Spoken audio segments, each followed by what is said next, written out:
yo termino esta tarea y me voy a buscar a mi papá. Y mi papá se murió y yo nunca pude volver.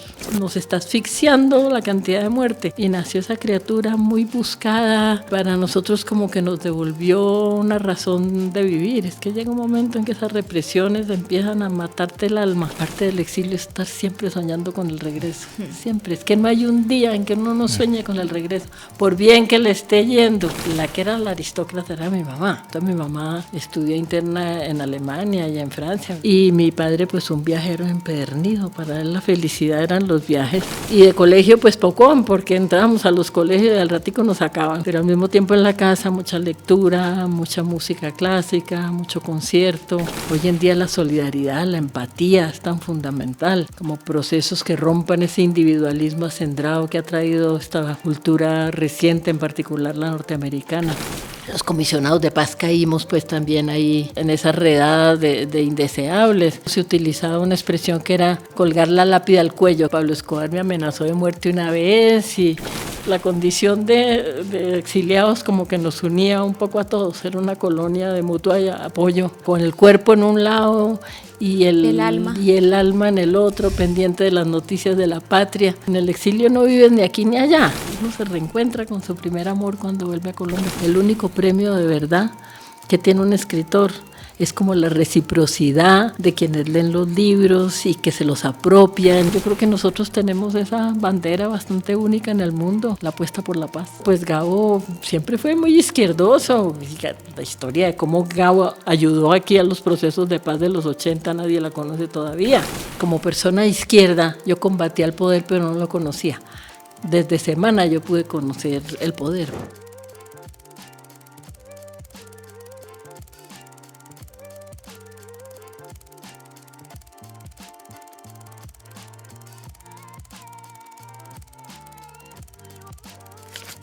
Hola, hola, bienvenidos a un nuevo episodio de No hay banderas en Marte. Ustedes saben que cada vez viajamos más para cazar historias interesantes. Ya nosotros nos autodenominamos un podcast itinerante. Sí, sí. Porque pues es bien particular lo que hacemos. Ustedes saben que viajando, a veces diferentes ciudades, países, pero siempre con la intención de encontrar historias poderosas que nos ayuden a todos a alimentar la vida y a reflexionar sobre tantas cosas que nos rodean. El día de hoy estamos en Pereira y yo creo que desde hace muchos años Alejo y yo hemos hablado de la persona que tenemos frente a nosotros. Pues nunca nos imaginamos que se nos iba a dar la oportunidad de conversar con ella, porque es una persona que admiramos profundamente. O sea, es como un anhelo, un sueño cumplido para nosotros tener esta conversación. Estamos con una mujer que ha habitado varios mundos, muchos mundos en su vida: el mundo del periodismo, el mundo de la literatura, el mundo del exilio, de la militancia política, del feminismo, pero que siempre desde cualquier lugar donde se encuentre, pues nos está recordando que es importante imaginarnos un mundo más justo para todos. Y estamos con Laura Restrepo. Laura, muchísimas gracias, súper contentos de poder tener esta conversación contigo. Al contrario, a ustedes, qué felicidad, un par de personas con las que compartimos tanto viaje, tanta vivencia por fuera, y en estos momentos estamos compartiendo los tres como la felicidad del regreso también, el retorno a la patria con todas las expectativas y las dificultades. Entonces yo feliz de estar aquí. Te agradecemos mucho el tiempo, la disposición. Yo creo que cuando uno ha tenido, Laura, la exposición que has tenido, pues como que tanta gente quiere acercarse, escucharte, pues porque eres encantadora, hablar, los libros, todo lo que ha pasado en tu vida, pues también uno como que se va cansando, pienso yo, me imagino, y como que ay, tanta entrevista y siempre me preguntan lo mismo y yo repito y repito, pero es muy importante. Yo siento que estamos en un momento de la humanidad donde es muy importante escucharnos. Pero mira que eso es recíproco, es que escucharse es recíproco, porque las entrevistas no es que uno vaya a hablar, sino que se conversa.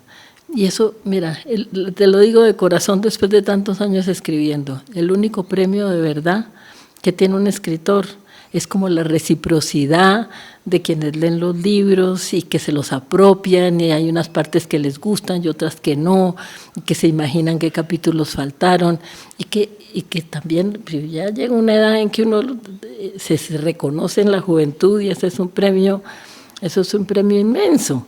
Yo se lo agradezco mucho a mi hijo también, porque mi hijo, cuando ve que yo me voy como quedando, me da la paliza, es un crítico tremendo, entonces me dice, no, setentero, eso no, salte de ahí, rompe esos esquemas, ¿de qué? Y me pone un rapero para que lo oiga, y me hace leer autores de novela gráfica, y entonces para mí conversar con gente con ustedes y encontrar una afinidad tan deliciosa, pues eso es un premio, yo les agradezco mucho, muy rico estar aquí en Pereira juntos. A nosotros nos gustaría que nos contaras un poco como de tu infancia. Yo sé que varias veces has contado, tuviste una infancia muy particular, sobre todo para el momento histórico que era. Nosotros hemos tocado varias veces el tema acá como de la academia, de la vida escolar. Hoy está muy de moda el homeschooling. Yo creo que tú fuiste de las primeras pionera. Antes de que eso existiera. Tú estabas con tu papá y tu familia en ese proceso. Que nos contarás un poco cómo fue esa infancia. Pues fue muy feliz, ¿sabes? Yo tengo como esa grandísima ventaja de haber tenido una infancia feliz. Yo conocí la felicidad, la conocí en la infancia porque un padre y una madre entretenidos, inteligentes, libertarios. Era una gente muy libre y se las iban muy bien entre ellos y se divertían mucho, se respetaban mucho el uno y el otro. Y mi padre, pues un viajero empedernido, para él la felicidad eran los viajes. Mi padre era sastre, él vivía de la costura. Tuvo un almacén que se llamaba El Restrepo Hermanos, donde hacían ropa para mujer, sobre medidas. Pero mi madre recibió una herencia muy grande, entonces sabía plata. En mi papá, pues, invertir dinero ni se le ocurría, eso había que gastárselo. Y entonces viajamos mucho y a todos lados. Mi mamá siempre un poco reticente, mi mamá logra ponernos en la dentistería, no sé qué, y a la segunda cita ya mi papá está embarcándonos para otro lado. No le gustaban los aviones, nunca viajó en avión, entonces todo era en carro. Pero él era anticonsumista, entonces era un Volkswagen y uno llevaba lo que tenía puesto y una muda. Así fue toda la vida, lo más le parecía absurdo. Entonces cuando entraba el cheque de mi mamá nos íbamos a unos hoteles 5 estrellas y no sé qué, pero había meses en que no llegaba, entonces por unas pensiones, por ahí perratas, como que todo era un motivo de alegría, de conocer el mundo. Mi papá hablaba todos los idiomas donde llegara, con un acento aterrador, pero no tenía como ningún escrúpulo con eso entonces se comunicaba muy fácil con la gente, entonces donde llegábamos como que él sabía hacer la casa ahí, igual la rompía enseguida porque ya había que agarrar para otro lado. Entonces éramos mi papá, mi mamá, mi hermana y yo, con un sentimiento de clan muy fuerte, como que las fidelidades era con la familia. Mi papá era lo menos institucional, también por eso se murió tan joven, porque un médico, pues, para mi papá era un médico no, impensable, ni el médico, ni el club social, ni nada que fuera como institucional le gustaba a él. ¿De cuántos años murió Laura? Como de 53. Súper joven. Sí, muy ¿Una jovencita. enfermedad? El corazón, mucho café y mucho cigarrillo. Y además nunca cuidarse, claro, también. Y de colegio, pues poco, porque entrábamos a los colegios y al ratico nos sacaban. Además éramos un par de niñitas muy silvestres, que no dijeran que tiene que venir con el uniforme y que se haga trenzas. A nosotros eso era como inimaginable. Pero al mismo tiempo en la casa mucha lectura, mucha música clásica, mucho concierto. Entonces tuvimos una educación informal, pero de alguna manera una educación muy rica. Hoy tú pagas un colegio, si hablamos de un colegio privado, es un colegio muy costoso. Entonces hay muchos padres, por ejemplo, amigos de nosotros que dicen, no, pero yo qué me voy a poner a pagar un poco de millones por un colegio, me llevo a este niño a viajar y le muestro lo que es el mundo. Pero también entonces entra la discusión ahí, que los niños necesitan estructura, y eso nos ha puesto a nosotros mucho en este espacio a debatir sobre la metodología y sobre la educación. Claro, lo nuestro fue maravilloso en muchos sentidos, pero también desestructurados. Por ejemplo, amistades de infancia, pues no tuvimos, y eso hace mucha falta también, como un mundo propio, ¿cierto? Yo creo que también un poco por eso, pese a que mi vida en el hogar era tan feliz y tan plena, a los 18 años yo me fui, me largué y me puse a correr mundo, porque también un poco la familia puede ser, convertirse en un mundo autosuficiente, y uno de joven ve que el resto del mundo está allá afuera y que no se lo quiere perder. Y el colegio sirve mucho para esos procesos de socialización. No, una bonita combinación, un colegio abierto, una cultura mucho menos rígida, pero al mismo tiempo con procesos de socialización, de solidaridad. Hoy en día la solidaridad, la empatía es tan fundamental, como procesos que rompan ese individualismo acendrado que ha traído esta cultura reciente, en particular la norteamericana. Vamos a ir como picando muchos temas porque con Laura pues tenemos que aprovechar también, sí. Tuviste la oportunidad de participar en los procesos de paz en cierto momento acá en Colombia. Cuando nosotros hablamos de Colombia, como que casi siempre llegamos a la conclusión de que este es un país muy particular. Es casi imposible buscar un referente y muchas veces hemos caído en eso como colombianos, entonces nos comparamos con países de Europa o nos comparamos incluso con otros países vecinos de acá de Latinoamérica, pero es que acá hay unas características que son muy únicas. Como que estamos a destiempo con todo lo que ha pasado en Latinoamérica, como que mientras en Argentina está pasando algún momento, aquí estamos como en otro proceso particular. Hay algo muy particular en Colombia que yo creo que es una cantidad de vitalidad asombrosa. Aquí eso lo siente uno, ¿cierto? Cuando está uno por fuera y viene, siente uno ese golpetazo de vitalidad, de alegría. Es curioso porque es un pueblo enormemente sufrido, es decir, por aquí ha corrido sangre y al mismo tiempo uno siente que esa alegría da mucha libertad a las colombianas y a los colombianos, ¿cierto? Aquí uno siente como que se desparpajó, se despelucó, se abrió a una cosa mucho más espontánea que yo creo que corre por nuestras venas y que nos hace muchísima falta cuando estamos por fuera. Ahora, ¿por qué no más empatía o cercanía con América Latina?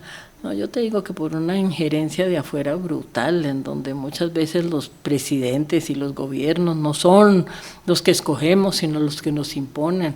Eso pues, ni para qué ahondamos si históricamente es así. Tenemos un vecino con un peso tremendo sobre nosotros, ¿no? Es posible que de haber seguido procesos más libertarios a lo largo del tiempo, podría haber mucha más unidad. Yo creo que hoy en día, por ejemplo, la cercanía, no solamente personal y como pueblo, sino como gobierno, con México, me parece que es muy interesante, muy promisoria, con el Brasil.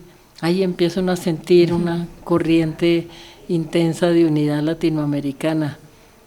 Por otro lado, también hay una corriente de presidentes cada vez más de derecha que viene como en contravía, ¿no? Vamos a ver eso cómo se resuelve por acá. Tú has andado por el mundo, como lo hemos mencionado varias veces. ¿Recuerdas como el sentimiento que tenías la primera vez que tuviste que irte del país? Yo militaba aquí en el trotskismo. Tenía una noción internacionalista muy interesante. Trabajábamos en una oficina de solidaridad con los argentinos sometidos a la dictadura. Esto estamos hablando de años 70, inicios de los 80. Toda solidaridad con los familiares de los desaparecidos, de los muertos, de los que llegaban como refugiados políticos. Y entonces en un momento dado yo dije, yo quiero trabajar desde adentro, y me fui para allá. Y fue una experiencia dura, pero muy interesante de trabajar en la clandestinidad de la dictadura. Nada que ver con armas, siempre tuve una política por razones éticas, políticas, personales, contraria a las armas. No creo que las armas lleven a nada, pero sí era una lucha por los derechos humanos, muy ligado, digamos, al apoyo a las madres de Plaza Mayo, a los sindicatos que estaban en contra de la dictadura. Entonces eso fue como, y allá nació mi hijo Pedro, en Córdoba, Argentina. ¿Sí? Cordobés. Sí, o sea que el exilio viene después. El exilio ya es una experiencia posterior. Hablemos del exilio. Hablemos del exilio. Después llegué a Colombia y empecé a trabajar en la revista Semana, que en ese tiempo la dirigía Felipe López, y la verdad era un experimento bien interesante. De hecho, el propio García Márquez en una época iba a los comités de redacción, entonces era como una escuela maravillosa para aprender. Como persona de izquierda, yo combatía el poder, pero no lo conocía.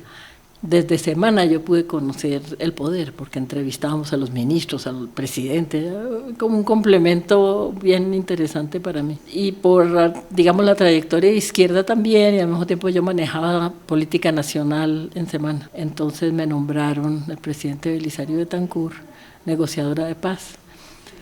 Y ahí vino esa experiencia tan intensa que fueron esos 12 años de negociación con el M-19, la verdad una aventura, una historia épica, con unos personajes memorables, con unas equivocaciones brutales también, como una especie de carnaval de entusiasmo colectivo, y al mismo tiempo digo que como todo carnaval lleno de vida y al mismo tiempo con la muerte muy presente.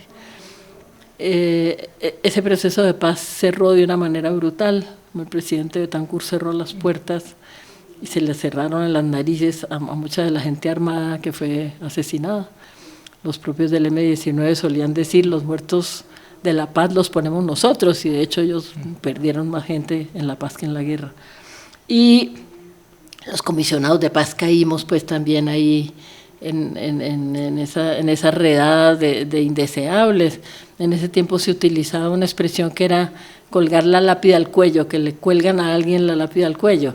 O sea, que te condenaban, estabas condenado, que en cualquier momento te mataban. Perdón, Laura, yo creo que los colombianos hemos escuchado mucho el término comisionado de paz. ¿Qué hace un comisionado de paz? Es un correveidile. Es decir, el comisionado de paz llega, va donde el presidente la... O sea, un razonero. Sí, es un razonero, es un mandadero. ¿Verdad? Eso es. Y cuando se equivoca y le da por hacer más la embarra. Entonces, ¿qué era lo que uno tenía que hacer? El presidente Betancur ahí en su palacio, entonces una vez, presidente, que es que ahí estuve, ¿qué opinan esto y esto? Bueno, pues dígales tal cosa. Entonces, ande a los campamentos guerrilleros allá, siempre como buscando términos de conciliación, muchas veces también hablando con los propios militares. Hubo una posición tremenda de los militares en ese tiempo, pero también los había abiertos y demócratas y entusiasmados con la idea de la paz. Entonces eso era, ¿ves? Como tratar de llevar razones de aquí para allá y estar buscando términos de equilibrio. Eso era el comisionado. O decirle al presidente: vea, presidente, por este ladito hay una posibilidad de encuentro. Eso muchas veces terminaba en baños de sangre, prácticamente todos los encuentros de la comisión con la guerrilla terminaban en que eran bombardeados, saboteados por las facciones del ejército que estaban en contra. Pero eso era ser comisionado, pero sí le permitía a uno hablar con todo el mundo y un poco contraponer una visión, la otra, y tratar de buscar términos de conciliación. Muy intenso, muy interesante también. Pero cuando se pasó de moda el proceso de paz, los medios se cerraron y los comisionados también pasamos pues como a ser blanco. Entonces ahí ya apareció una lista, ¿no?, donde estábamos, de gente que tenía la lápida al cuello, como y entonces ahí vino como el tiempo del exilio. ¿Y para dónde te fuiste? Yo me fui para México con mucho colombiano. México ha sido tradicionalmente un país que recibe asilados políticos desde toda la vida, desde Trotsky, para señalar un ejemplo clásico. Cuando Trotsky estaba enfrentado a muerte con el estalinismo y no lo recibían en ninguna parte, en México lo recibieron. Y el presidente Cárdenas, que fue quien lo recibió, lo hizo con una frase memorable que siempre me encanta a mí repetir.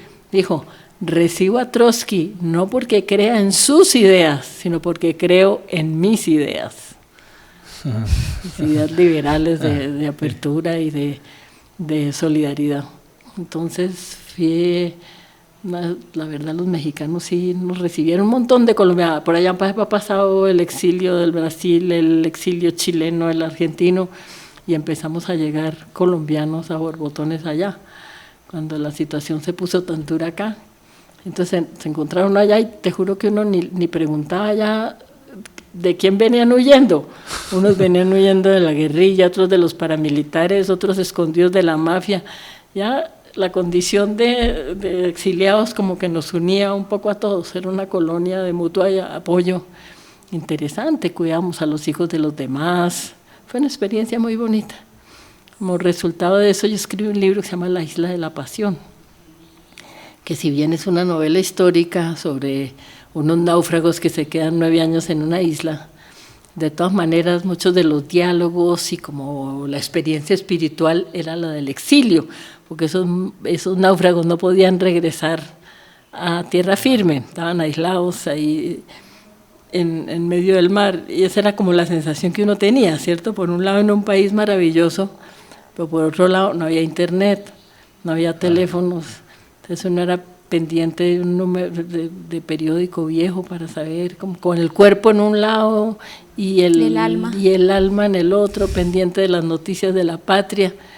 En el exilio no vives ni aquí ni allá, ustedes que son tan viajeros, pero yo creo que uno siente la diferencia cuando es porque uno quiere a cuando es que no puedes volver. Yo siempre hago como la analogía con la pandemia, porque yo soy muy casera, me amaño mucho en la casa y a veces no tengo que estar como saliendo, pero es muy distinto cuando te dicen es que no puedes salir.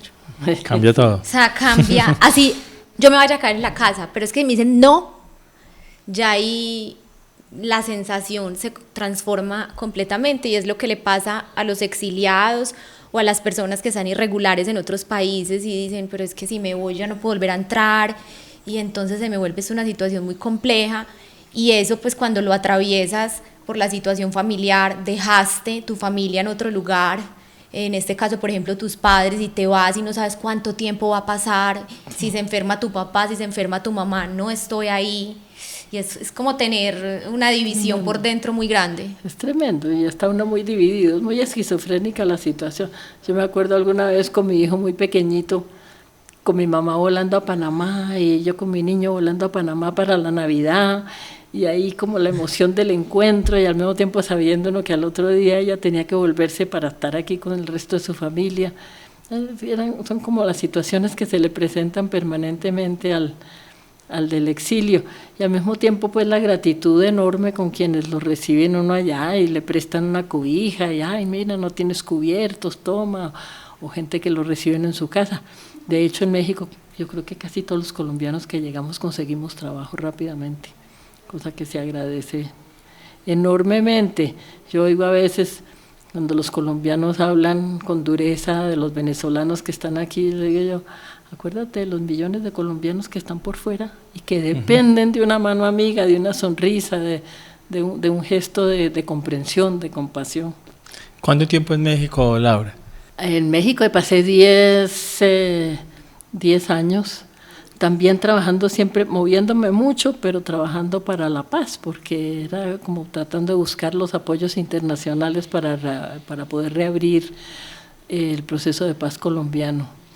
Ahí trabajé en el periódico La Jornada como columnista, y ahí conocí al que después sería el gran amor de mi vida, que era el director de La Jornada, Carlos Payán, que él en ese tiempo casado, yo también, cada uno con su pareja, pero fueron enormemente solidarios con nosotros y nos prestaban su casa para pasar los fines de semana. Y muchos años después volví a México, pero ya por amor, para un reencuentro con Payán, a quien nunca le dije por su nombre, porque cuando trabajaba yo para él, pues él era el señor Payán, entonces para mí siempre fue 20 años de casada, siempre fue el señor Payán. Yo te escucho y te leo, y para mí es como muy loco pensar que como que siempre hemos estado anclados como al anhelo de la paz, ¿cierto? Y que han pasado muchas décadas, inclusive yo estaba leyendo apartes de tu libro, de un libro que escribiste hace muchos años, pero que ahorita hiciste como una nueva edición de ese libro, que es este, que lo voy a mostrar por acá, Historia de un entusiasmo, que la versión inicial se llamaba Historia de una traición, y estábamos leyendo partes de Historia de una traición, y es como si uno eso que está leyendo lo encajara perfectamente en esta situación actual, como si no hubiera evolucionado nada y como si las necesidades de este país siguieran siendo las mismas. O sea, es como mi sensación, como que la paz sigue ahí, nos persigue, pero no logramos como del todo cerrar ese capítulo. Tú que has estado siguiendo ese proceso durante tantos años, yo ni siquiera había nacido, y leo esto y digo, pero esto es absolutamente vigente. Estamos en un loop. Pero fíjate que Colombia es un país que vive en anhelo de paz. Eso es importantísimo. Tú ves la guerra de Ucrania, nunca hubo una mesa de negociación, nunca se planteó una salida democrática, sigue sin plantearse. La guerra de Estados Unidos contra Irán, no solamente no ha habido negociación, sino que en un momento dado mataron a los negociadores iraníes. Entonces, cuando tú ves procesos de guerra eternos, nosotros tenemos un proceso de paz eterno. Puede que nunca se concrete del todo, pero a lo mejor, mira, te doy un símil. En un momento dado, con un jesuita muy inteligente que se llamaba el padre Angulo, yo que perdí la fe hace mucho tiempo, le dije yo, ay padre, yo tengo cierta nostalgia de decir esa idea de que hay alguien que lo quiere a uno, un padre que lo protege, y que yo tengo cierta nostalgia a mí me gustaría creer, y entonces, pero no puedo. Y entonces él me dijo, vea Laura, creer es querer creer. Un poco lo mismo podríamos decir de la paz, ¿cierto? La paz es estar siempre en función de la paz, seguir creyendo en la paz, pese a los bajonazos, pese a que no siempre sean logros, pero esa voluntad de paz de los colombianos, que no nos la quite nadie, que hay momentos en que de verdad comunidades enteras pueden volver los niños al colegio, pueden llevar los campesinos los productos a venderlos, vuelve la vida por regiones cuando hay paz en esas regiones, que después se acaba, bueno, hay que volver a empezar. Además, cada generación tiene que hacer su propia pelea por la paz. El anhelo de paz de alguna manera también es paz, con sus logros y con sus fracasos. Que paz definitiva pues no habrá, y menos en un mundo que está girando hacia el fascismo de una manera tan brutal. El fascismo es guerra, el fascismo es muerte, es desprecio por los demás. Entonces, pues ahí vamos. Yo creo que nosotros tenemos esa bandera bastante única en el mundo, la apuesta por la paz. Hablando ayer con Lauri sobre, es que nosotros, la generación de nosotros, claro, post Segunda Guerra Mundial nos tocaron todos los acuerdos y como un muy buen momento del mundo, como una calma. Mis recuerdos cercanos están como, no sé, la Guerra del Golfo, hubo un par de enfrentamientos ahí, pero no como ha pasado en la historia. Hoy que está temblando otra vez eso, esa calma mundial. ¿Crees que hacia dónde está tornando el mundo en este momento? Yo te voy a decir la verdad, y lo he dicho varias veces en varios episodios, yo soy muy desesperanzado. A veces cuando no sé, como veo los personajes que se están montando al poder, cuando veo que Trump, y que a veces encuentra validación y que hay gente que lo aplaude en Italia, que ahorita montaron como el ICE de la Unión Europea, y empiezo a ver que el mundo como que nos estamos devolviendo, que fallamos, que no aprendimos. A ver, yo te propongo otro ángulo.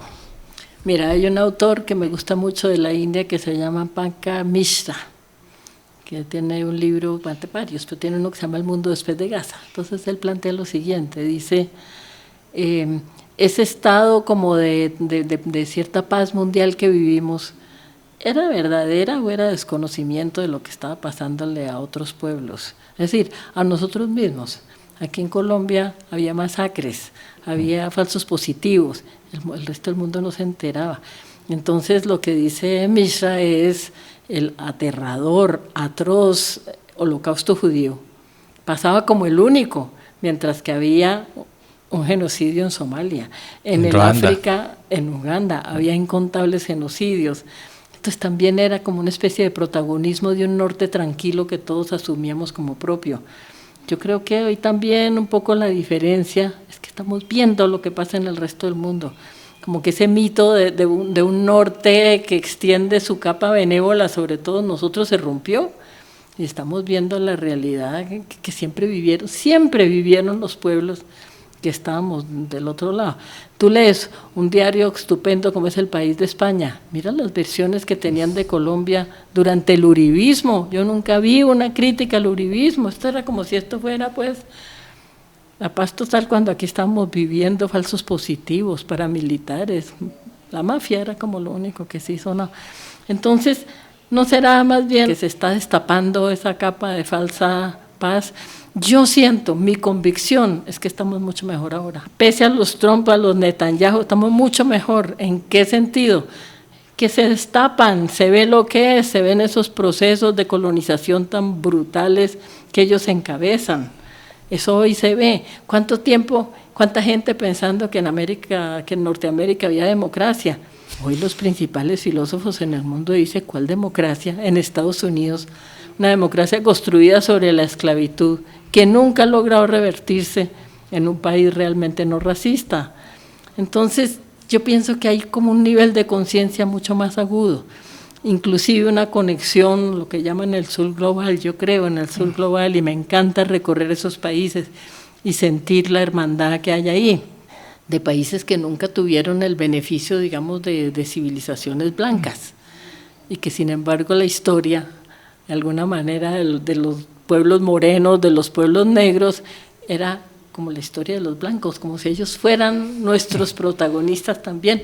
Hoy en día no es así, hoy en día hay un protagonismo poderoso de otras religiones, de otras razas, de otros colores, de otras culturas.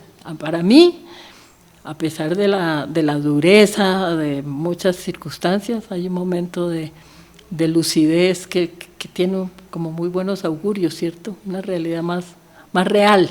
Te escucho y lo traslado como al panorama más local, pues nuestro, y pienso que inclusive hay muchos colombianos que en los últimos años se han venido dando cuenta realmente de lo que ha pasado en este país. O sea, como que decimos todo el tiempo y repetimos, han sido 50 años de conflicto, ha sido, pero en realidad hay mucha gente en las ciudades que incluso hoy no entiende ni dimensiona ni tiene como esa versión de realmente lo que ha pasado en este país.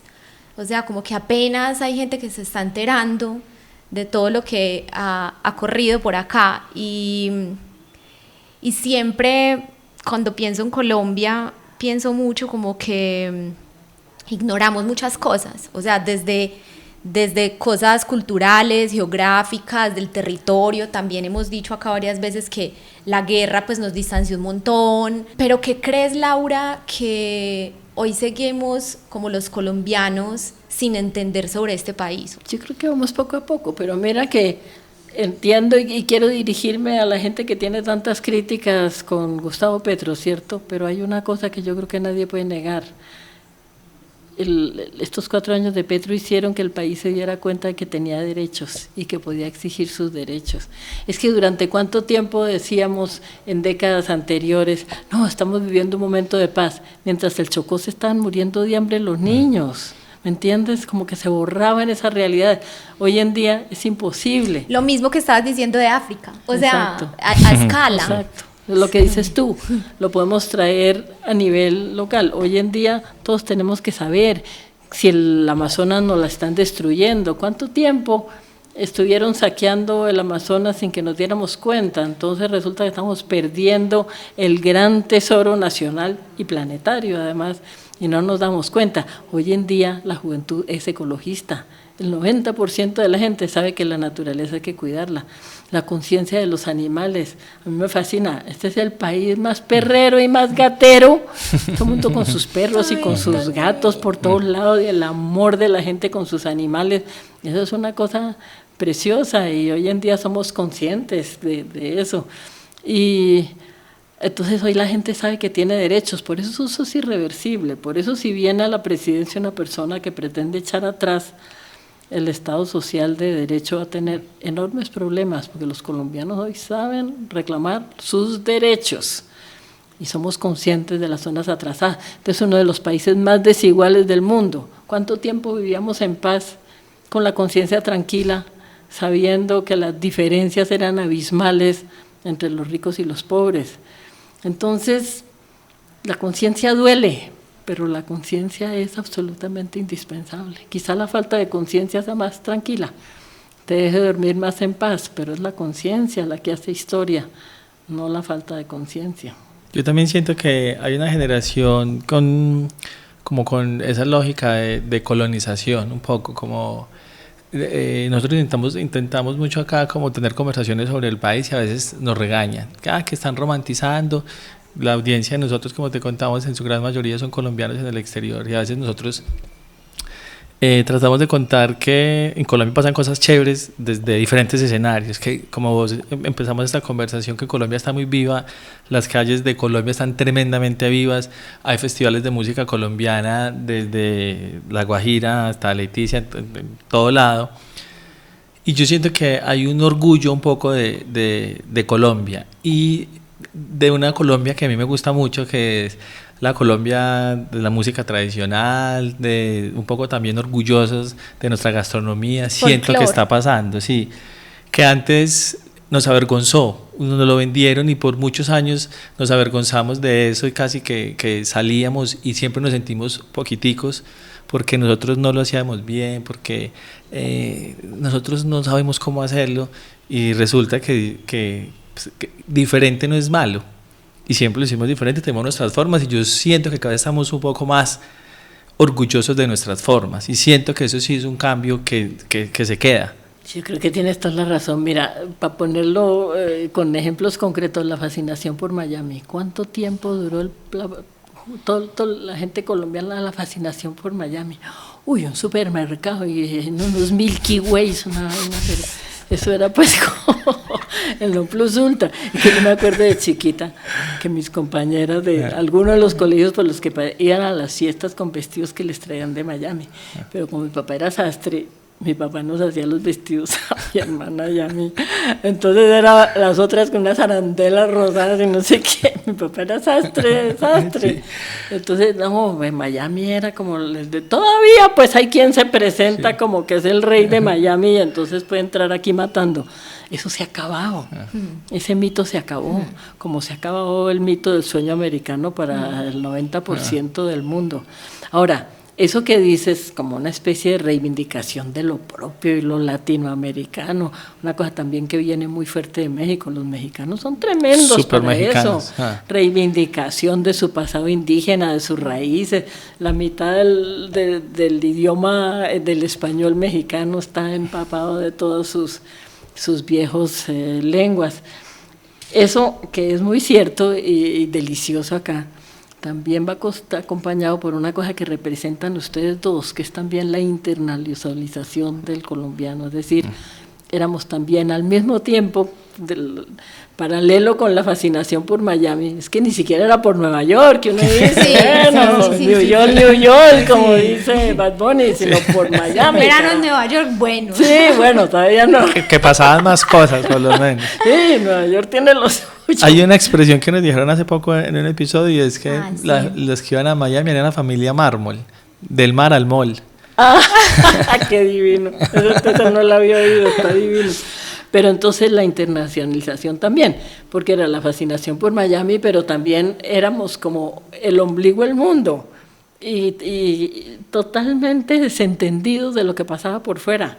Mira lo que fueron las secciones internacionales de nuestros medios durante muchísimo tiempo, recién ahora como que empiezan a escarbar un poco afuera.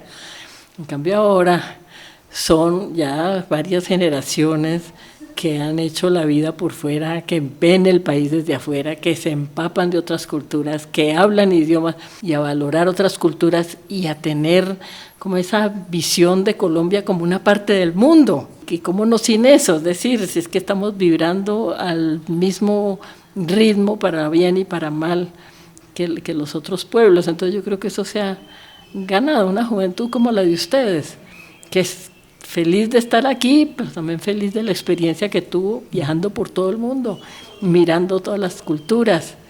Eso es una riqueza grande. Siempre vanagloriábamos inclusive la academia, y cuando volvimos nos dimos cuenta que la academia colombiana no está tan mal como siempre dijimos que estaba, y creo que el 80% de las personas que hemos tenido en este podcast y hablamos sobre academia, valoran la calidad de la academia colombiana, que tiene un nivel muy alto, una exigencia muy alta en comparación de las del mundo, que nos hace como repensarnos como no lo hemos hecho tan mal.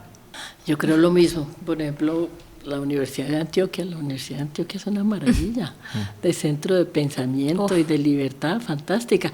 Es que mira hoy cómo buena parte de esa academia norteamericana tan gloriosa y con tanto neogótico cubierto de enredadera, y resulta que se dejaron doblar por Trump a cambio de presupuesto. Les quito donaciones, pero suprimen el estudio en otras lenguas, suprimen el estudio en temas femeninos. Va a decir, ahí les quebra. A todas las universidades. Leer 100 años de soledad.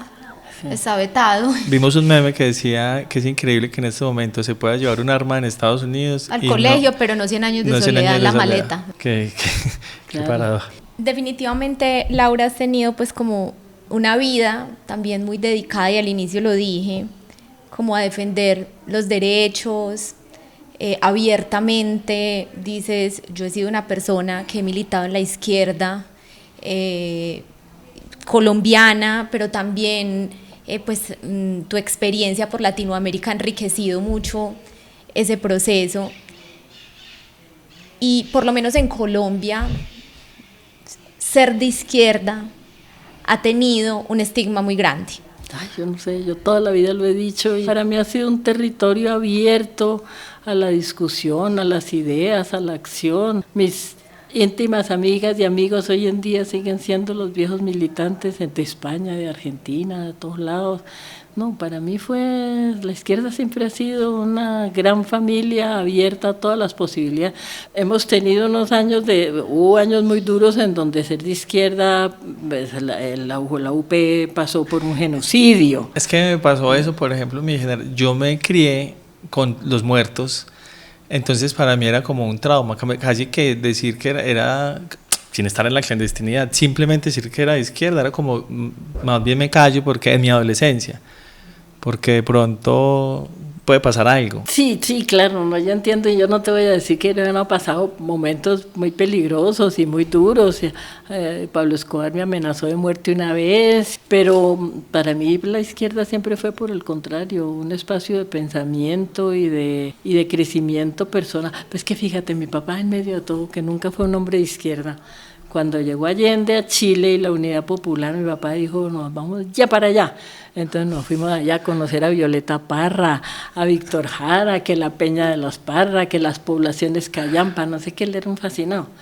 Cuando entraron los barbudos a Cuba con Fidel, vámonos para La Habana y allá a ver entrar a los barbudos. Entonces, para mi papá, la izquierda no era su credo. Yo creo que jamás había leído a Marx ni nada por el estilo, pero sí era como un mundo nuevo que se abría ante los ojos de él, y eso yo creo que a mí me caló mucho, ese entusiasmo que él veía por pueblos valientes y rebeldes, eso a él le gustaba. Pero ¿hubo algún acontecimiento en tu vida que te hizo como conectar con ese movimiento? ¿Algo pasó? Ah, sí. Y si nos están oyendo, que lo sepan, yo siempre les echo la culpa de todo a mis alumnos del Colegio Colombia.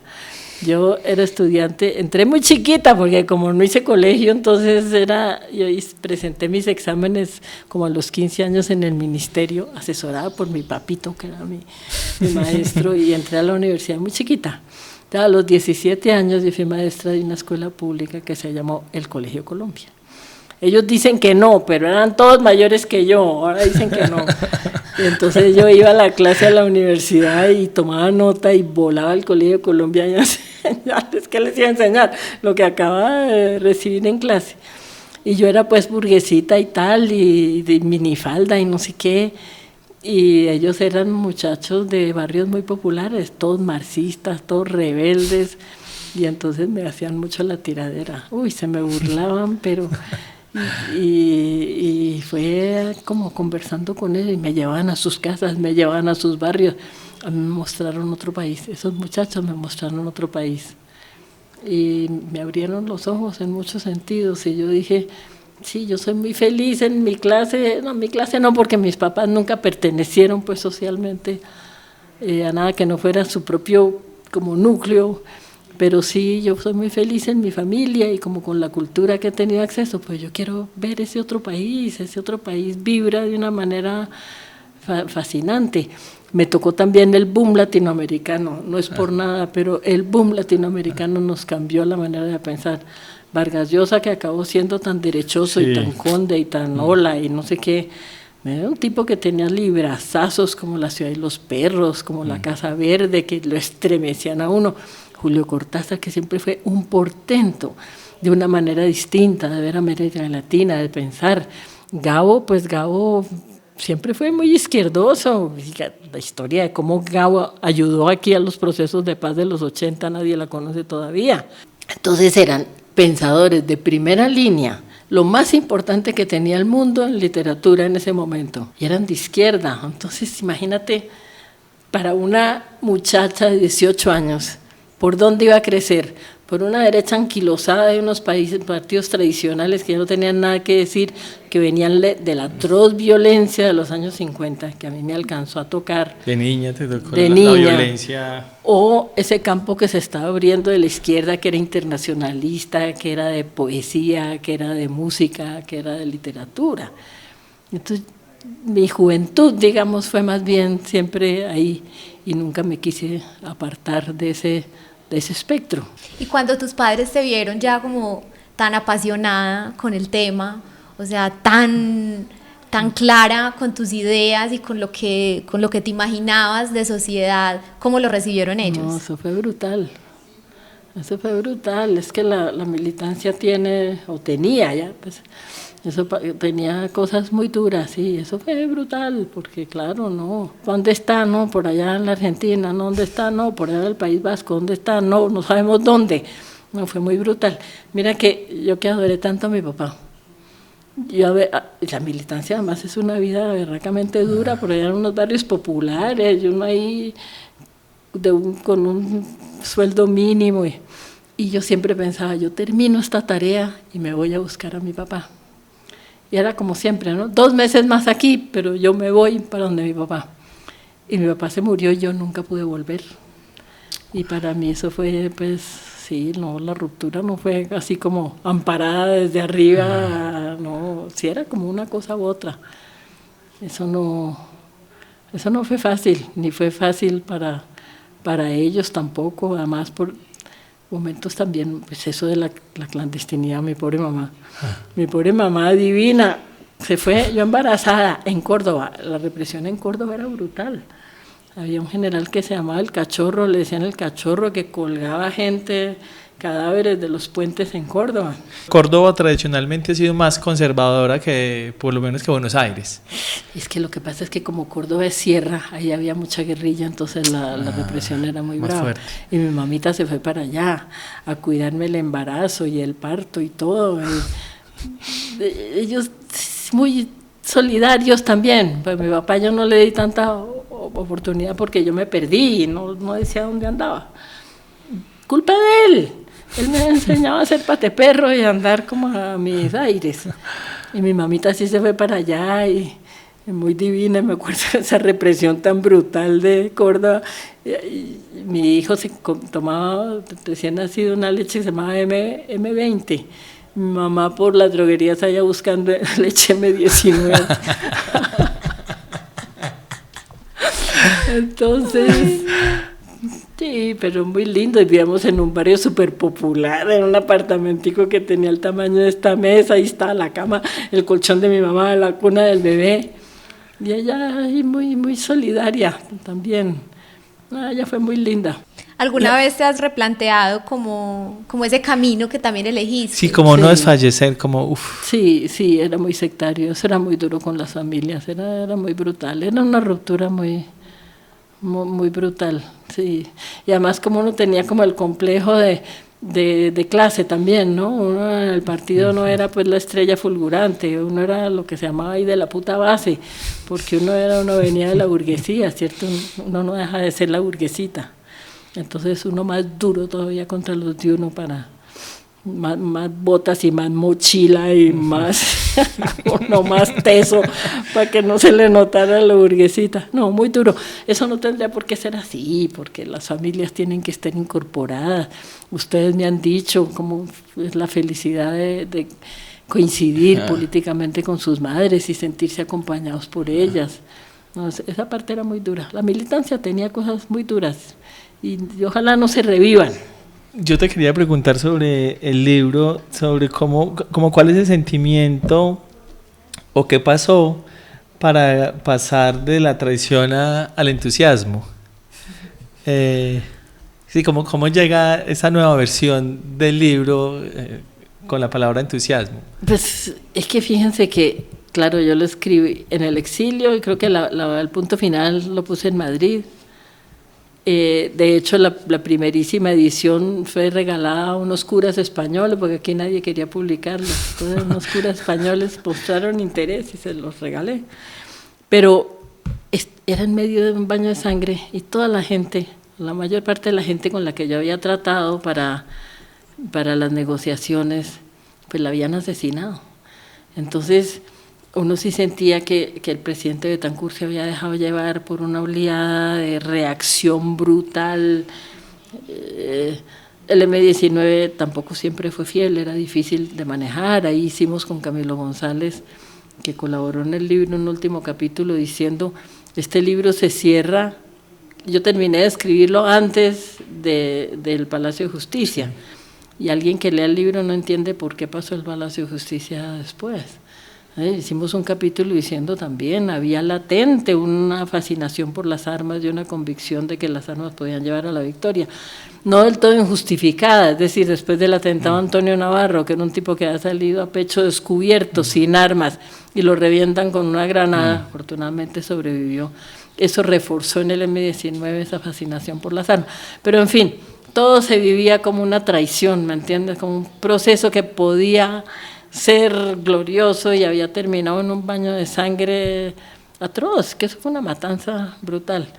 Entonces la sensación de traición era lo más fuerte, traición de un presidente que había empezado con un gesto tan magnánimo y políticamente tan importante como decretar unilateralmente una amnistía general. Él sacó de las cárceles a todos los presos políticos.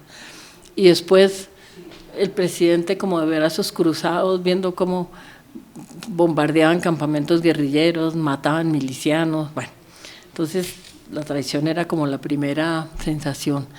Pero con los años lo que yo pensé fue, caramba, lo que es el entusiasmo cuando hay un pueblo que se enamora de una idea y de una posibilidad y se monta en ella. Entonces son las viejitas del pueblo, los estudiantes del colegio de Cali, parte de los militares también que participaban en ese amor por la paz. Es un enamoramiento casi místico, maravilloso. Entonces, yo siempre, la palabra entusiasmo para mí significa mucho. Digo que etimológicamente la palabra entusiasmo encierra el vocablo griego theos, Dios.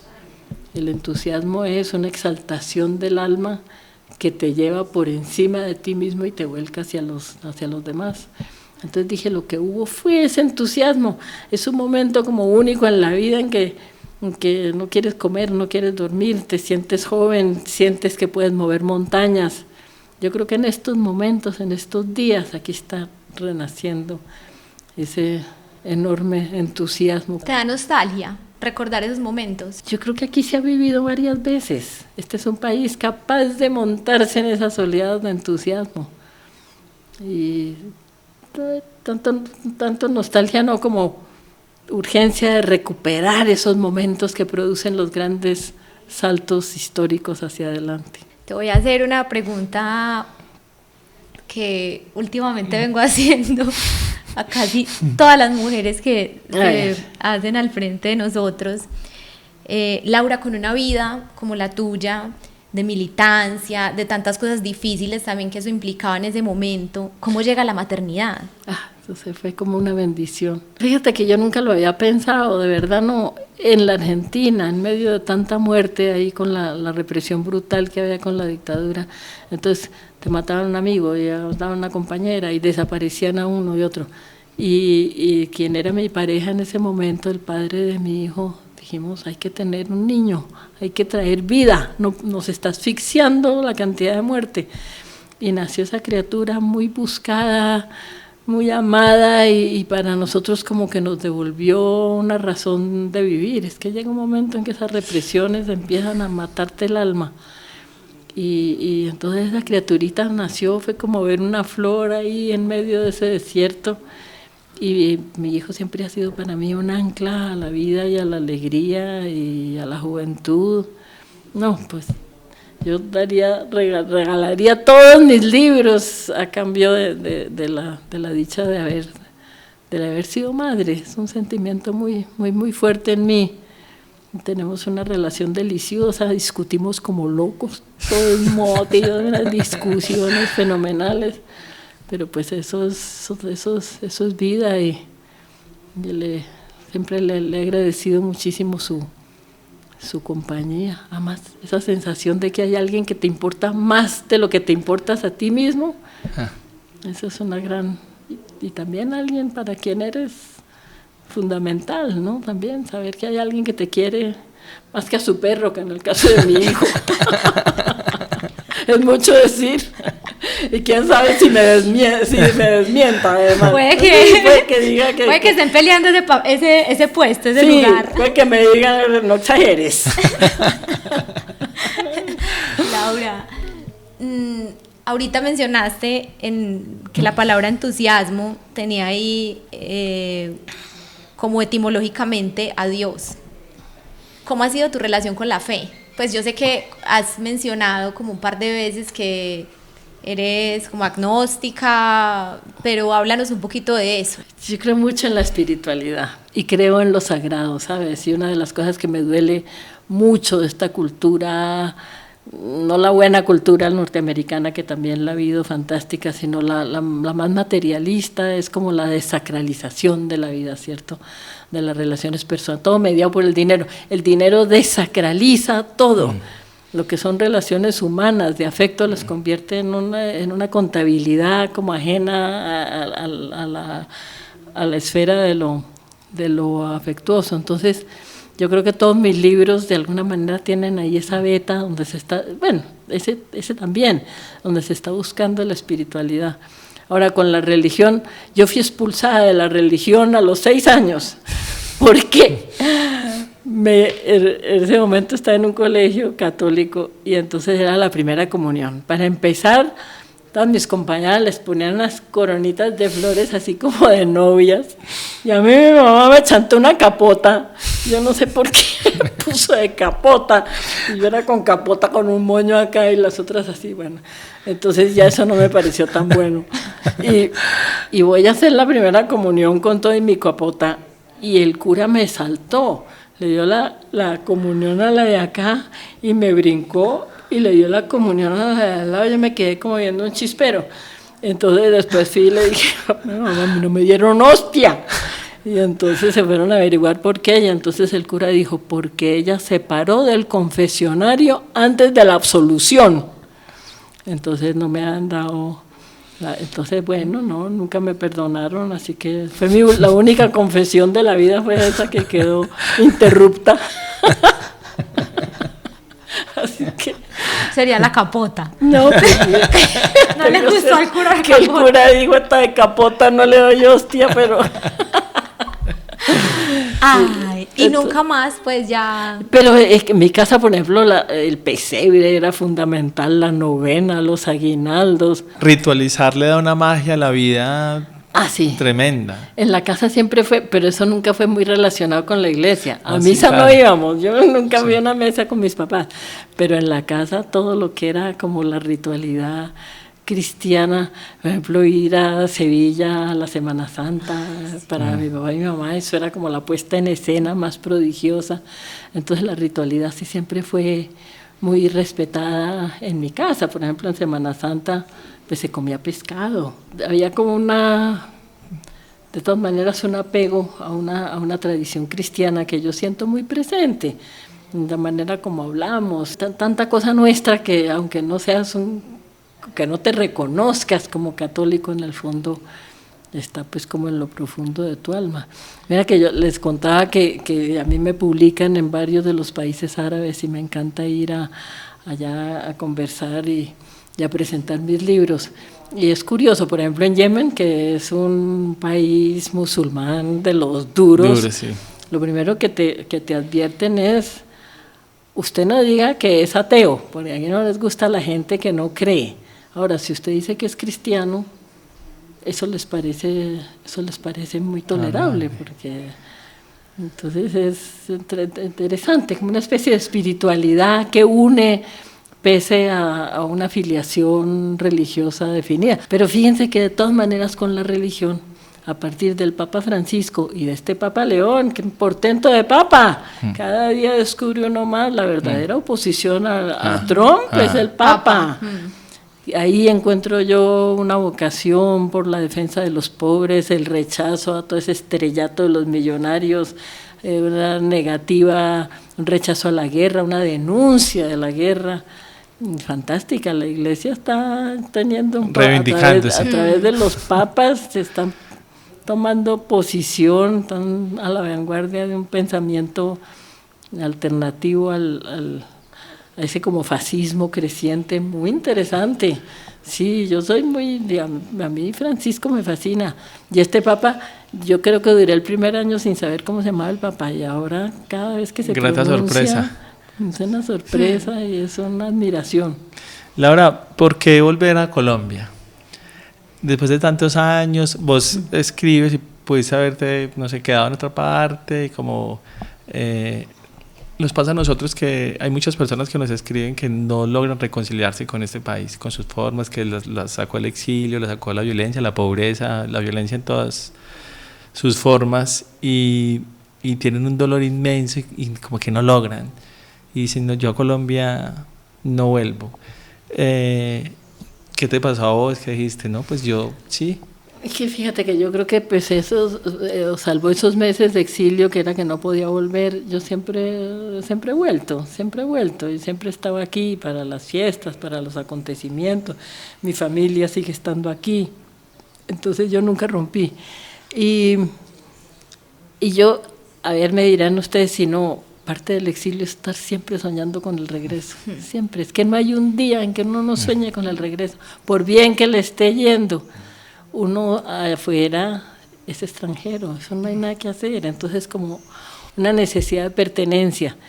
Y aquí sí, aquí te acoge el clima, te acogen las frutas, te acoge la simpatía de la gente, ¿qué tal la naturaleza? Bueno, nosotros estamos aquí en un sitio privilegiado porque esto es de un verdor y de una exuberancia, pero además aquí conoces todos los códigos, tú sabes, inclusive para hablarle a los agresivos también conoces los códigos, pero tú te puedes hablar con el que te atiende en la droguería, tú sabes cómo, tú sabes ponerle conversación al policía, tú sabes, te brota natural, es como conocer un idioma, es como empezar a hablar en tu propio idioma, por fin, volver a tu propio idioma.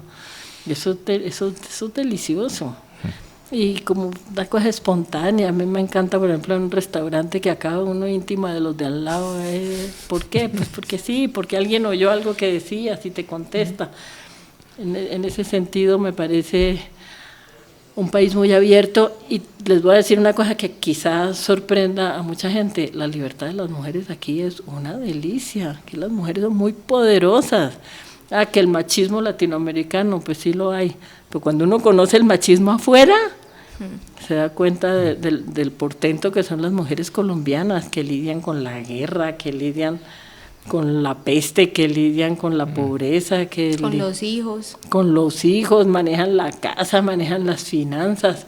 Entonces es un país de mujeres muy libres. Eso es una gran maravilla y eso lo siente uno inmediatamente, es una de las felicidades. Y luego las montañas, y luego el mar. Pues mira, a todos los que estén por fuera y de alguna manera se planteen la posibilidad de volver y tengan reticencias, hagan de cuenta que uno pudiera reencontrarse con su primer amor y que la cosa fuera igual de entonces, sí, uno se reencuentra con su primer amor cuando vuelve a Colombia, con todas las dificultades también. Este es un país que pasa pues por unas dramas y unas tragedias enormes, pero también por unos momentos de lucidez y de alegría y de futuro. Laura, cuando uno ha vivido tanto, ¿a qué le tiene miedo? A ver, yo tengo poco miedo. Yo creo que me ha marcado mucho, pero es que es muy de colombiano no tener miedo. A mí me da risa por fuera. Nosotros hacemos unas cosas que les parecen temerarias a los demás y a uno los mira como diciendo, ¿pero a qué le tengo miedo? Y yo tuve unos miedos terroríficos de niña a los leprosos, ¿me puedes creer? Me dio durísimo. Aquí en Pereira había una familiar que en un tiempo en Bogotá y en Colombia había mucho leproso. Sí, sí. Sí, que me acuerdo que ella decía cuando los niños salían para el colegio, señor leprosito, hágase un ladito para que pasen los niños. Entonces sí, esa como visión de la enfermedad. Además, Ben-Hur, la película que a mí más me ha marcado la vida era Ben-Hur. Me acuerdo que Ben-Hur tenía a la mamá y a la hermana por allá en unas cuevas porque estaban leprosas. Uy. Entonces yo de muy chiquita pensaba que en todas las cuevas debía haber leprosos. Me dio mucho miedo. Y saben cómo a los 16 años salí de eso porque un amigo médico me dijo, venga, se los presento. Él trabajaba, como creo que era en el San Juan de Dios, donde tenían un pabellón de leprosos. Venga, se los presento. Entonces, mire, está la señora fulana de tal, y este es el señor, se llama así, él tiene 3 hijos, vienen a visitarlo. Ay, como que que pude yo matar ese fantasma que me quitaba el sueño. Uy, yo me soñaba con leprosos y volaba a la cama de mi papá y mi mamá. Sí, hoy en día, ¿a qué le tengo miedo? Lo que pasa es que yo creo que a veces nosotros sentimos más rabia que miedo, ¿cierto? Yo sí, que venga el fascismo me produce, pero no miedo, me produce un malestar tan profundo. Tal vez sea un mecanismo colombiano que cambiamos la rabia cambiamos el miedo por la rabia. Por la rabia. Tiene mucho sentido, nunca miedo? lo había pensado. No, yo tengo un miedo súper irracional. ¿A qué? ¿A los gatos? ¿A los gatos? Sí. ¿Pero negros o de todos los colores? De todos. ¿Por qué? Yo no sé si lo hemos contado acá. Lo que pasa es que Laura tiene una historia. A mi mamá le dio toxoplasmosis y perdió un bebé. Ah, caray. Antes que naciera yo. Entonces mi mamá le escogió como... Pero no es tan... El de mi mamá no es como tanto pánico, es más como un rechacito, pues como de lejitos. Y yo desarrollé un miedo que he ido como un poco manejando con el tiempo, porque este podcast me ha puesto, Laura, en casas con 7 gatos. Gatos caminando por la mesa mientras grabamos. Estábamos grabando un episodio con Brigitte Baptiste, sí, y el gato cayó acá. Aquí. Y para ti fue la encarnación del pánico. Ay, qué belleza. Pero lo ha ido... la ayuda a superarlo. Por lo menos como a manejarlo más, porque tengo un recuerdo mío por ahí de 8 años que fuimos a un restaurante con mi papá, mi mamá y mi hermano, y había un gato en el restaurante y yo no podía pasar de la puerta y yo era así, y mi papá era como, bueno, ya vas a entrar, y yo era, o sea, con un pánico que no me dejaba caminar. Y pues lo he ido como un poco, sí, como pensando mucho, tratando como de... Además, porque hoy hay gatos en todas partes. No, claro, y ahora te cuento un cuento de gato, pues yo te entiendo. Yo me acuerdo cuando en esas épocas mías de pánico a la lepra, haber entrado al almacén que tenía mi papá allá en el centro de Bogotá, y mi papá estaba hablando con un señor ahí en su oficina, y a mí me está hablando, como yo sabía que mi papá les ayudaba y les pasaba plata. Con un leproso, me puse pálida y por poco me desmayo. Y sale mi papá, ¿qué te pasó? El leproso. No, era un vendedor de lotería. Nada que ver, pero mira con lo de la toxoplasmosis. Tú sabes que cuando yo quedé embarazada, me hice una prueba por casualidad, toxoplasmosis, porque también teníamos 3 gatos en la casa, ahí donde vivíamos, toxoplasmosis. Entonces, todos los médicos, no, tiene que perder ese niño porque la toxoplasmosis deforma al feto, no sé qué. y encontramos un doctor, se llama el doctor Hugo Pisi, sigue siendo una gran figura de todas las enfermedades que tienen que ver con virus. Y entonces ese señor vivía en Córdoba. Entonces fuimos a Córdoba, nosotros vivíamos en Buenos Aires, pero fuimos a Córdoba, que te digo que es este lugar tan tenebroso en ese momento. Vivimos después muy bien porque la gente es muy encantadora y muy solidaria, porque ahí estaba el doctor Pisis. Entonces el doctor Pisis me dijo, vea, yo estoy desarrollando una teoría, pero eso todavía no está comprobado por la comunidad médica, porque vea, sus índices de toxoplasmosis, le tomamos sangre 3 veces y no varían. Quiere decir que la suya es pasiva, la suya no está activa. Entonces yo le propongo una cosa, si usted viene aquí porque es que no te pueden dar el remedio, porque la contra de la toxoplasmosis también daña al feto. Entonces dice, si viene todas las semanas y yo le tomo sangre, si notamos que varía una centésima, yo le puedo dar una cantidad de medicina que no le hace daño al niño. Ahora, si se mantiene y tanto, quiere decir que usted la tiene pasiva. Y así hice durante el embarazo, fui donde el doctor Pisi y mi niño nació precioso, fíjate. Hoy en día esas teorías del doctor Pisi ya pues son ya están como confirmadas, mundialmente reconocidas. Pero esa fue mi historia con la toxoplasmosis. A mi mamá sí le dio y la bebé nació muy enferma. Uy. Y murió. Uy. Entonces eso también creo que le generó a ella como un temor, un trauma, y luego nací yo al muy poquito tiempo. Uy, y entonces con esa angustia, pues te pasó la angustia. hemos como ido vinculando también ese miedo mío pues a ese momento. Ay, pero desearía tanto no tenerlo. Pero a los perros no. No, los perros los ama. Ah, bueno, en mi casa llena de perros. A los perros sí. A mí me da mucho miedo la soledad. Ah, cuenta. No sé. Soy como, será muy independiente. Ahorita que hay tanta reivindicación de encontrarse con uno mismo y el que no aprende a estar solo termina mal acompañado y todas estas cosas,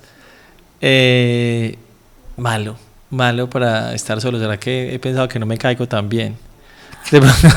Pues es que sí, yo no concibo tampoco mucho la soledad. No, y sabes que te quería preguntar sobre eso porque siento que la escritura es un ejercicio que se hace muy en solitario. Yo tengo entendido, y me corriges, que tú sí haces un poco como de mezclas como periodismo, vas y haces investigación para escribir incluso ficción. Pero el ejercicio de escribir como tal sí es un acto completamente solitario. Solitario, pero durante muchos años con mi hijo aquí brincándome en la cabeza, y solitario pero con los vecinos, solitario pero con los perros, un solitario distinto, un solitario femenino que nunca es tan solitario. Entonces, pero sí, claro, por ejemplo, yo vivo pues aislada en el campo y sí me encierro, pero con una cotidianidad de todas maneras muy acompañada. No sé cómo la vives tú, ¿sabes? No, yo vivo súper acompañado. Súper acompañada. Pero me aterra la idea Pero si se queda solo mucho rato, él empieza como a aburrirse. Como me hace falta la gente, me hace falta el contacto, me hace falta conversar. Yo, Laura, tengo un tema con la gente. O sea, los libros, la academia, todo bien. Pero como los aprendizajes más grandes de mi vida los he encontrado en la gente. Yo me subo a un taxi y me hago el mejor amigo del taxista, le pregunto la vida, para dónde va, cómo le fue hoy, cuánto se gana, cuánto es la entrega, cómo es el hijo, qué hace. Siempre quiere hablar con todo el mundo. Con el del bus, con el que está al lado, con la señora que va a la casa, con todo el mundo, me encanta. Y siento que ahí es donde está una información muy valiosa. Que por ejemplo, en Australia, que vivimos tantos años, pues con mi inglés más machacado, me costaba mucho, sin embargo, los ponía a hablar a los australianos a que me contaran la vida si yo no entendiera, y creo que así fui aprendiendo un poquito de inglés. Pero sí siento que para entender una cultura o para entender un poquito el mundo es a través de las personas. Entonces soy muy dado a eso. En eso coincidimos, a mí me fascina la gente, además estoy convencida de que la vida de cada uno, cualquiera, es una novela. Y me la paso jalándole la lengua y además la gente te cuenta, a la gente le gusta contar sus cosas. Y también, mira, yo creo que En ese sentido yo te entiendo, lo que pasa es que para mí la soledad no existe, aunque uno esté solo no existe. Siempre hay pájaros, siempre hay un vecino, siempre hay un taxista que te lleva, siempre hay... ¿Cómo va a estar? Siempre hay una conexión ahí pendiente. Yo entonces tal vez nunca he estado sola. Sí, encerrada mucho tiempo, luego mi hijo, luego mi hermana, bueno, hay una gente que de alguna manera siempre está ahí, ¿cierto? Bueno, he tenido grandes amores también. No consigo mucho la soledad. ¿Saben a qué le tengo yo como miedo? Al fuego. Ya le dije a mi hijo, ni se te ocurra cremarme, tendrás que abrir un hueco en el jardín, pero y no me vayan a meter al fuego. Uy, no, eso sí, el fuego sí me atortola a mí. Sí. Bueno, en Cataluña es que lo tuvimos muy cerca, cuando esos grandes incendios forestales lo tuvimos a 7 minutos de la casa. Eso, y te generó como... los perros entre el carro, la tarjeta de crédito, el pasaporte. Sí. Tener un hijo me da mucho miedo. Sí, pero ese sí es el fin de toda soledad. Si algún día se animan, yo se los recomiendo porque eso es muy feliz. Muy feliz. Una de las cosas duras y también seguramente buenas de la militancia era que la intimidad no existía. El mundo interno era como algo que no había que tener en cuenta, ¿cierto? Era lo social, era echar para afuera. Y mi hijo dice que yo soy excelente mamá para la alegría y no tanto para la tristeza. Como intolerante con eso, me produce impaciencia. Entonces mi hijo dice que cuando es para estar uno alegre, activo, no sé qué, pero que si alguien tiene un bajonazo, yo no soy buena compañía, muy impaciente. Le pasó un poquito a mi esposa. ¿Ah? Le pasó un poquito a mi esposa. Sí. Me enfermo y se emputa. Sí, se emputa. Pero es las enfermedades. O sea, Laura. Perdón, pero los hombres son un poquito enfermos. Son maravillosos, pero las enfermedades... O sea, le da una gripita. Pues una gripa, pero la cosa más leve y él no, voy a morirme. Hay un dicho muy sabio que dice, nadie sabe con la sed que boga el otro. Sí. Le da una gripa y él quiere que yo todo el día... Mi amor, qué pesar, voy a morir, yo creo que esta no salgo. Y yo, no, es una gripa. Ay, qué belleza, pero eso es como muy masculino.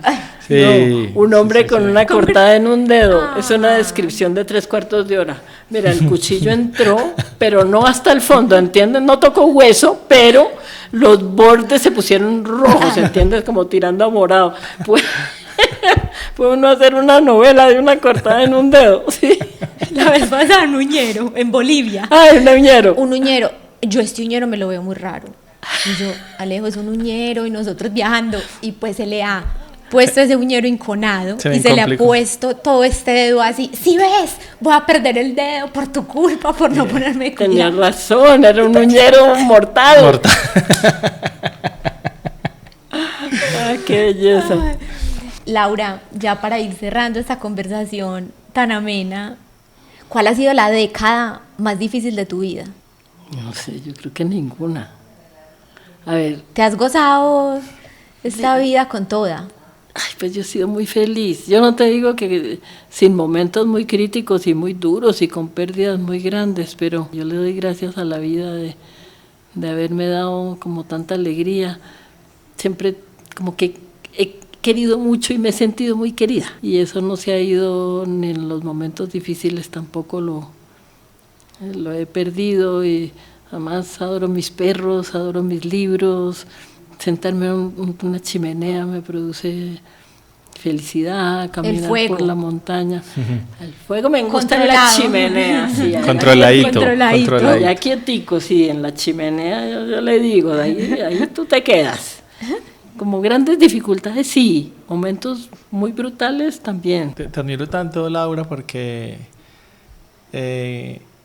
cómo tener esa chispa de resistirle, de justicia social, de no caer fácilmente. Hubieras podido ser una princesa de la élite bogotana, del club, súper pinchada, y no, decidiste vivir diferente y como coger esa lucha y hacerla tu vida.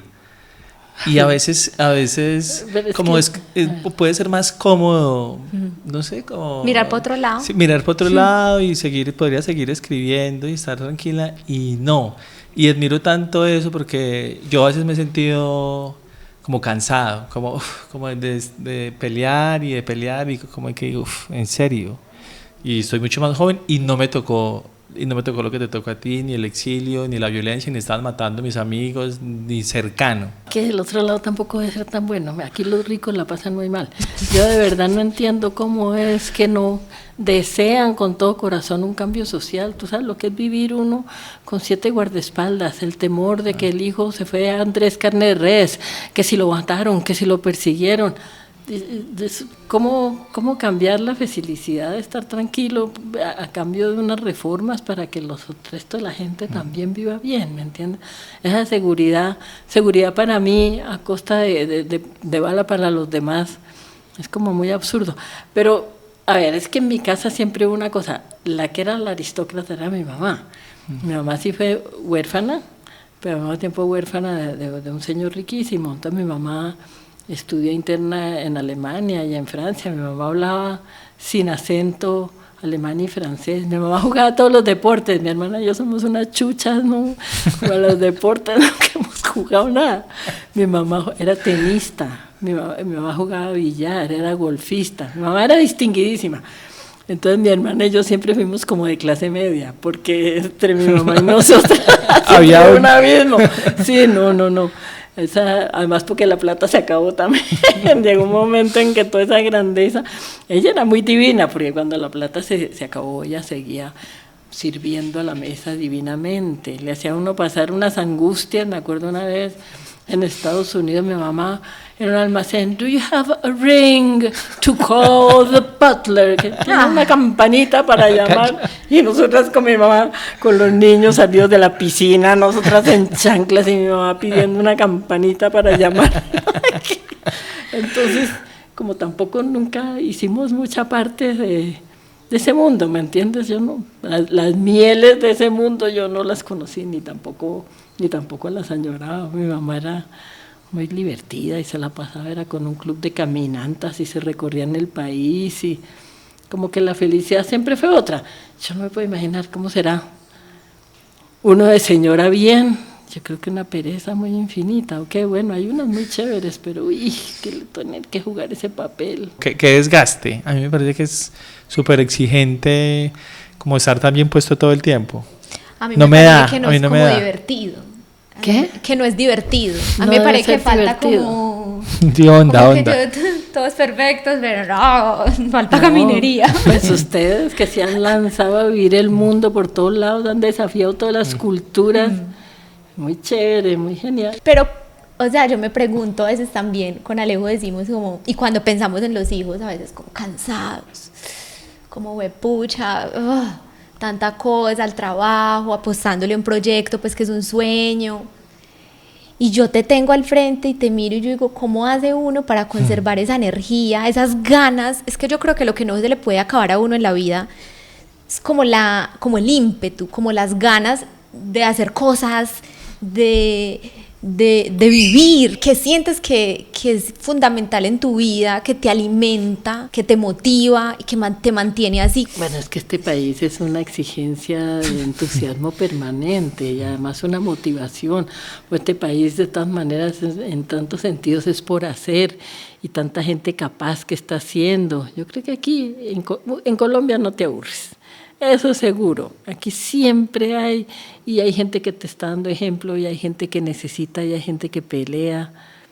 Mira, ahora con la campaña electoral yo estoy fascinada de dónde salió tanta creatividad en una semana, canciones pintadas, de pronto las redes a tope.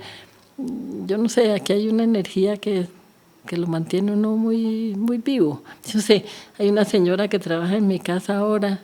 Todas las mañanas ella llega y es como una luz, eso se ilumina la casa, y ella llega con plátanos verdes, y llega con mangos, y llega con aguacates, y dice uno, qué privilegio el mío tan enorme que ella quiera venir a mi casa y que nos haga unos sancochos, y yo no sé, que la gente aquí tiene mucho espíritu, ¿no? Mucho espíritu. Mucho espíritu. Laura, ya para ir cerrando esta conversación tan maravillosa, últimamente escuchamos mucho, estamos muy polarizados. Este país está polarizado, estamos en los extremos. De pronto los resultados de la primera vuelta pues arrojaron un panorama político que nos permite como ver que el centro, digamos que las posturas un poquito más en el medio no están siendo como una opción para la mayoría. Pero luego cuando yo leo tu libro, pues que lo he hojeado, esta historia de un entusiasmo, yo me pregunto, pero pues es que la polarización ha sido algo que nos ha acompañado siempre y que en este momento tampoco es algo exclusivo de Colombia, sino como que el mundo está en esa tónica. Entonces, ¿crees que quizás es la misma polarización, lo que está cambiando es como el medio, como que la tecnología nos la ha puesto de frente y nos hace sentir que estamos más polarizados de lo que realmente es? Pues es que fíjate que es extraña la manera como se mira la polarización, es como si fuera un problema subjetivo de uno, ¿cierto? Como estoy polarizado, como tengo gripa, Lo que pasa es que tener ideas y tener ideas fuertes implica polarizar, que entonces yo soy de centro y ni de aquí ni de allá, sino un poquito aquí y un poquito allá, pues ¿eso de qué sirve?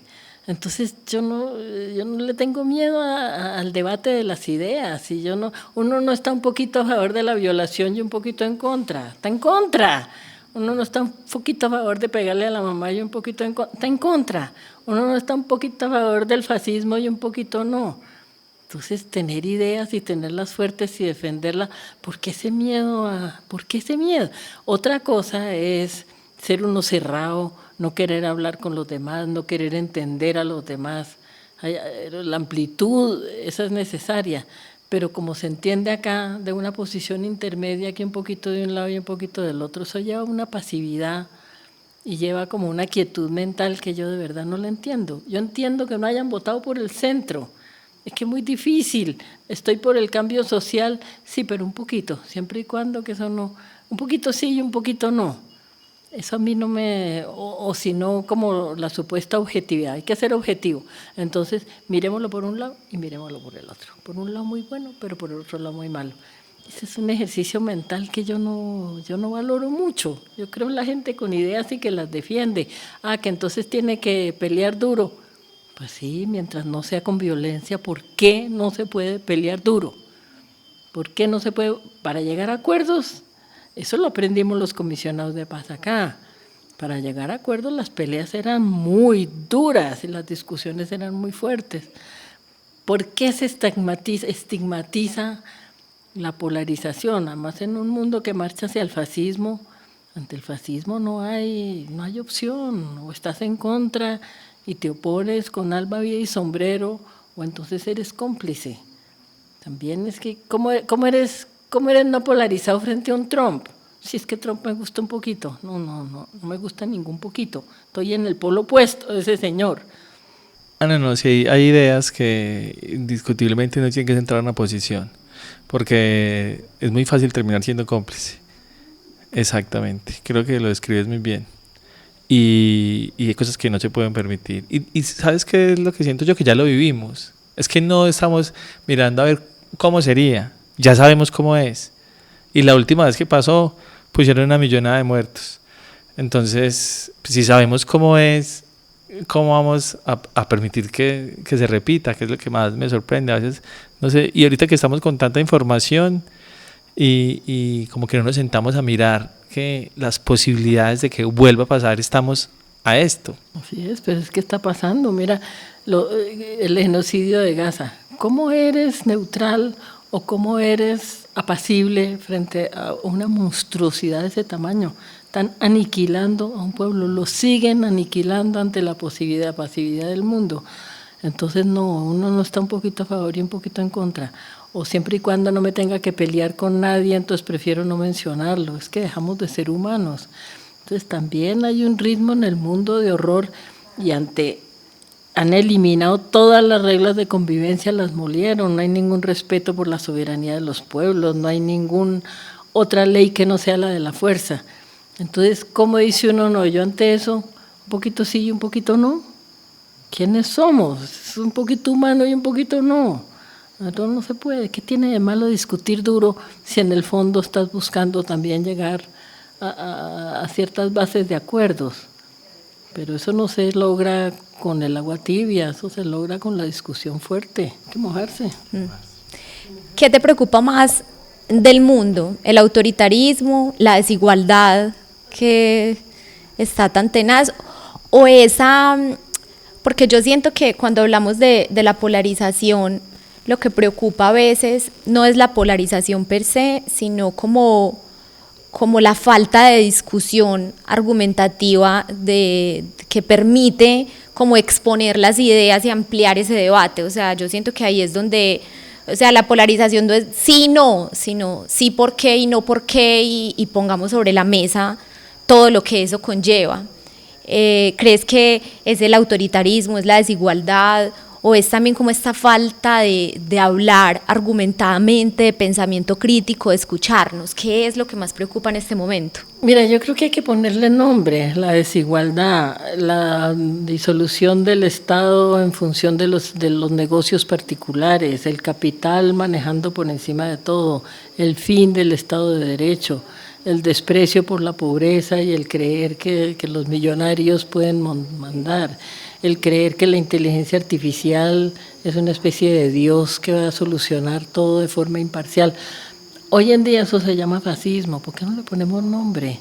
Los pueblos han sabido pelear contra el fascismo, pero han sabido pelear cuando le ponen nombre, lo enfrentan y lo miran a la cara, no cuando se hacen los locos.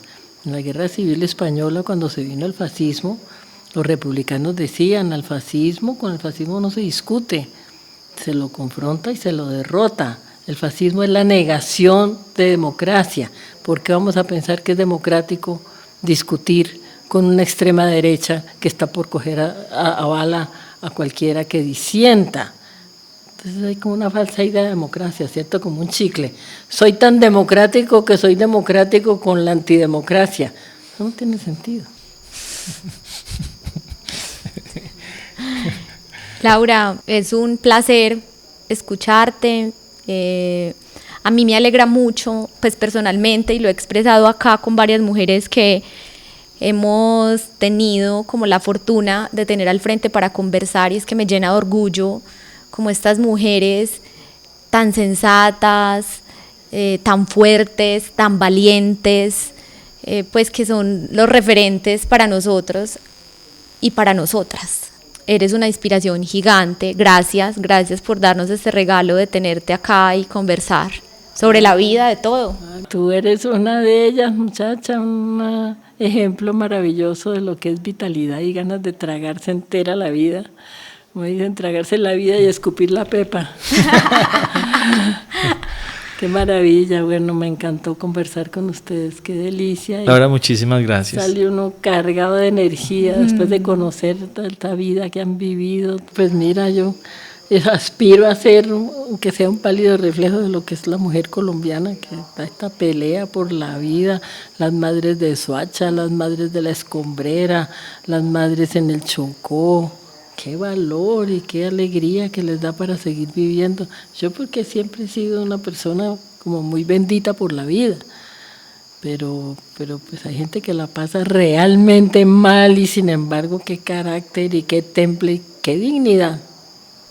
Laura, muchísimas gracias. Muchas gracias a ustedes, qué rato tan delicioso. A ustedes, muchas gracias por estar acá. Esperamos que hayan disfrutado mucho de esta conversación, que es una invitada de lujo. Este episodio pues está, mejor dicho, espectacular. Por favor, recomiéndenlo, véanlo. Vamos a estar leyendo los comentarios.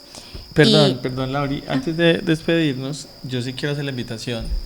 Nosotros ayer tenemos como una práctica, es leer en compañía, como que ella me lee un rato, yo le leo otro rato. Ayer nos leímos varios capítulos del libro.